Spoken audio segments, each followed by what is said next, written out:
வெம்பூர் கிராமத்தில் வெம்பூர் பட்டிதேவன்பட்டி கீழக்கரந்தை மேலக்கரந்தை உள்ளிட்ட கிராமங்களில் சிப்காட் நிலம் எடுக்கிறது சம்பந்தமாக தமிழ்நாடு ஒரு அரசாங்கம் ஒரு முடிவெடுத்திருக்காங்க.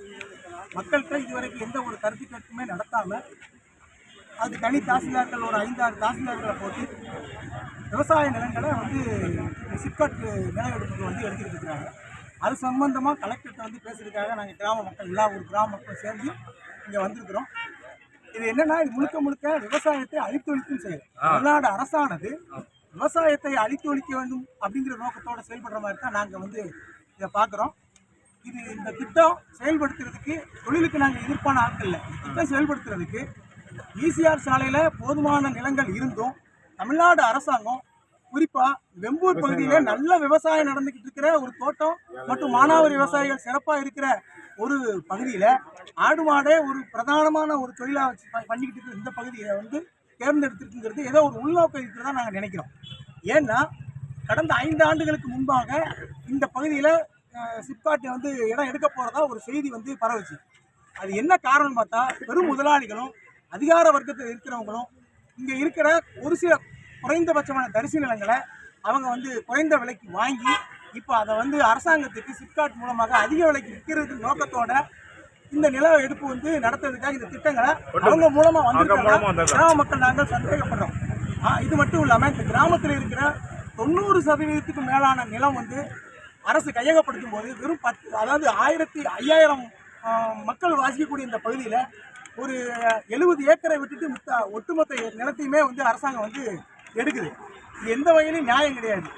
அதாவது இந்த மக்களை உள்நாட்டிலேயே ஒரு அகதிகள் போல் வாழக்கூடிய ஒரு சூழ்நிலையை இந்த அரசாங்கம் ஏற்படுத்துது. இந்த மக்கள் சுய கௌரவத்தோட விவசாயம் வாழ்ந்துக்கிட்டு இருக்கிற மக்களை தொழிலாளியாக மாற்றி உனக்கு நல்ல வருமானத்தை பெருக்கி கொடுக்குறேன் அப்படின்னு விவசாயிகளுக்கு இருக்கிற நிலங்களை எல்லாம் பறித்து பன்னாட்டு நிறுவனங்களுக்கு கொடுக்குற ஒரு முயற்சியை தமிழ்நாடு அரசு எடுத்திருக்கிறது. அதை கைவிடணும்னு இந்த நேரத்தில் நாங்கள் கேட்டுக்கிறோம். விவசாயம் தான் இந்த நாட்டோட முதுகெலும்புன்னு அண்ணன் காந்தியிலிருந்து நம்மளுடைய அரசியல்வாதிகள் அத்தனை பேரும் பேசிக்கிட்டு இருக்கிற இந்த சூழ்நிலையில் விவசாயிகளை அழித்தொழிக்கும் இந்த செயலில் ஈடுபட்டிருக்கிற தமிழக அரசு இந்த திட்டத்தை உடனடியாக வாபஸ் பெற்று இதுக்கு ஒரு மாற்று இடம் தேடிக்கொள்ள வேண்டும் என்று கேட்டுக்கொள்கிறோம். இது முதல் முயற்சி. கலெக்டர்கிட்ட எங்களுடைய கருத்துக்களை சொல்லியிருக்கிறோம். எங்களுடைய ஆட்சேபனைகளையும் ஆர்டிஓ மூலியமோ தாசில்தார் மூலியமோ நாங்கள் தெரிவிப்போம். இதுக்கு எங்களுக்கு பணி இது செவிசாய்க்காத பட்சத்தில் அடுத்தடுத்த கட்டங்களுக்கு நாங்கள் போராட்டங்களுக்கு நாங்கள் தள்ளப்படுவோம் என்பதை தமிழக அரசுக்கு இதன் மூலம் நாங்கள் தெரிவித்துக் கொள்கிறோம். எத்தனை ஏக்கர் கையகப்படுத்துறாங்க? எவ்வளவு விவசாயிகள் பாதிக்கப்படுறீங்க? 500 ஏக்கருக்கு மேல கையகப்படுத்துறாங்க. இதுல 75% 80% விவசாய நிலம். இதுல எடுக்கிறது என்னென்ன விவசாயம் பண்றீங்க? இதுல மானாவாரி பயிர்கள் அத்தனையுமே இருக்கு. எல்லாமே இருக்கு. மானாவாரி பயிர்கள் அத்தனையுமே இருக்கு. என்னன்னா இவங்க ஏன் நாங்க இதை சந்தேகப்படுறோம்னா, இதுல பெரும் முதலாளிகளும் நம்ம அரசியல்ல முக்கிய புள்ளிகளா இருக்கிறவங்களுக்கு பினாமியா இருக்கிறவங்க இடங்களை தவிர்த்துட்டு விவசாய நிலங்களை எடுக்கிறாங்க. பின்னாட்கள்ல சிப்காட் வந்ததுக்கு அப்புறம் அவங்க கூடுதல் விலைக்கு இந்த நிலங்களை வித்துக்கிறதுக்கும் அவங்களுக்கு ஒரு ஏற்பாடு பண்ற மாதிரியா அந்த அரசாங்கம் இந்த திட்டத்தை கொண்டு இருக்கிறதா நாங்க சந்தேகப்படுறோம். அதுவும் ஒரு குறிப்பா மெயின் ரோட்ல இருக்கிற முக்கியமான பெரிய முதலாளி நிலங்களை எல்லாம் ஒதுக்கிட்டு இந்த திட்டத்தில் ஒதுக்கிட்டு விவசாய நிலங்களை மட்டும் எடுக்கிறதுனால எங்களுக்கு சந்தேகம் இருக்கு. அதனால பத்திரிகை நண்பர்களும் சரி, இந்த அரசாங்கம் சரி, எங்களுக்கு இந்த விவசாயிகளுக்கு உறுதுணையாக இருந்து இந்த திட்டத்தை கைவிடுறதுக்கு சப்போர்ட் பண்ணணும்னு உங்க சார்பாக எத்தனை கிராமம் பாதிக்கப்படுது?